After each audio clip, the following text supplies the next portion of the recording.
అందరికీ నమస్కారం. నేనైతే పొద్దుగాల లేగానే ఫస్ట్ అయితే మంచి టెంపుల్కి వచ్చిన హైదరాబాద్లో. ఈ టెంపుల్ తెలుసో తెలియదో మీకైతే, నాకైతే తెలియదు. సో అందుకే నేనైతే ఈ వీడియో ద్వారా కొంతమందికి టెంపుల్ కొత్తగా వచ్చిన వాళ్ళకి ఏం చేయాలో అర్థం కాదు, ఎక్కడ బైక్ పార్కింగ్ చేయాలి, ఎలా వెళ్ళాలో తెలియదు. సో అందుకే ఈ వీడియో అయితే తీస్తున్నా.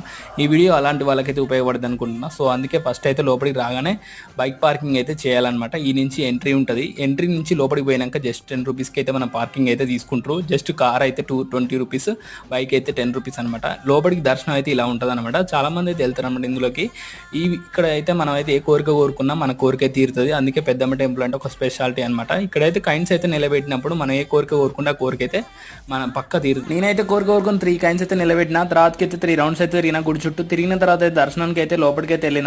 తర్వాతకి దర్శనం చేసుకున్నానికి అయితే చాలా మంది వచ్చారు. ఎర్లీ మార్నింగ్ 8 o'clock అయితే వెళ్ళండి, చాలా ఫ్రీగా ఉంటుంది. లోపలైతే దేవత అయితే ఇలా ఉంటుంది అనమాట. నేనైతే అక్కడ ఫొటోస్ అయితే తీయలేరు, సో నేను సరిగ్గా తీయలేదు. లాస్ట్కి అయితే నాగమ్మ తల్లిని అయితే దర్శనం చేసుకున్నా. ఇక్కడైతే పుట్ట అయితే రియల్గా ఉంటుంది. అంతేకాకుండా